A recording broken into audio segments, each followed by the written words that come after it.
Il-Ministru tas-Saħħa Godfrey Farrugia qal li 3 ġimgħat biss wara li ġie elett gvern ġdid diġà bdiet tonqos il-konġestjoni fid-Dipartiment tal-Emerġenza.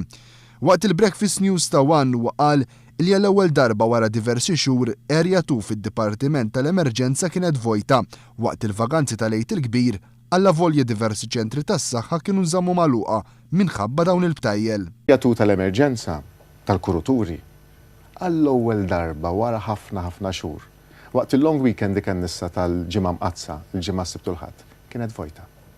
U kienet vojta waqt naċċena, kienet vojta waqt long weekend.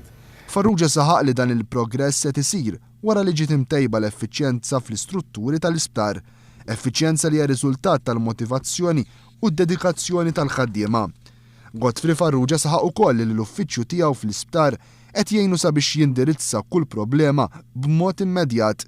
Uffiċċju li qed jagħtiħu wkoll l-opportunità sabiex jifhem aħjar il-problemi li jaffaċċjaw il-pazjenti u l-ħaddiema b'mod aħjar.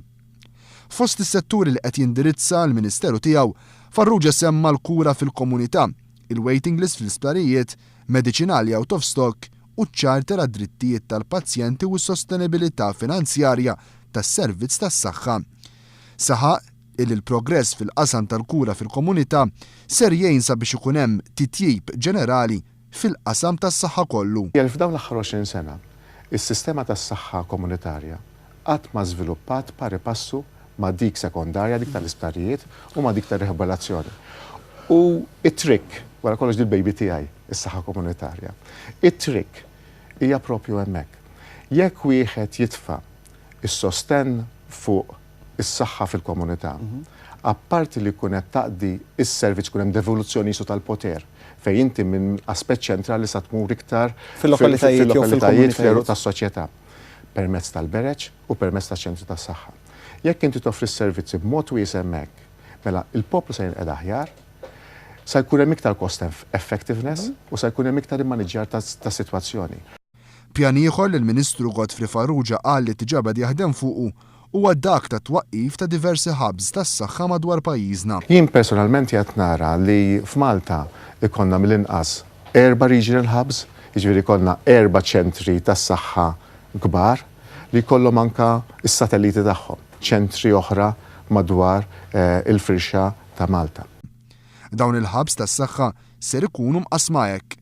Wieħed fiż-żona tal-Imqabbal Rendi ħal-Safi u ħal-Kirkop, ħabb ieħor huwa ppjanat għall-Florjana fejn apparti li ser ikun qed joffri s-servizz tas-saħħa li jiġu offruti f'diversi ċentri oħra, ser ikun qed jopera wkoll bħala spiżerija tal-Gvern sabiex tgħin u ssolvi l-problemi tal-ispiżerija tal-għażla tiegħek. It-tielet u r-raba' hub tas-saħħa mistennija jinfetħu fil-Mosta u f'Raħal Ġdid.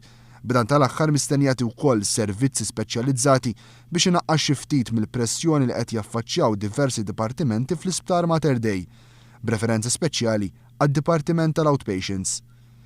Godfrey Farrugia qal ukoll li hemm pjan sabiex is-servizzi li jingħataw mill-klinika tal-Gvern fil-Gżira issa jibdew jingħataw mill-Isptar Żammit Klebb. Riforma oħra kbira li l-Ministeru tas-Saħħa ser ikun qed jagħti priorità hija wkoll l-Isptar Ġenerali ta' Għawdex fejn ir-riżorsi li hemm ser ikunu qegħdin jintużaw ħafna aħjar. Farrugia qal li s-servizzi mill-Isptar ta' Għawdex iridu jiġu mtejba drastikament u dan ser ikun qed isir ukoll bl-immodernizzar tal-faċilitajiet eżistenti.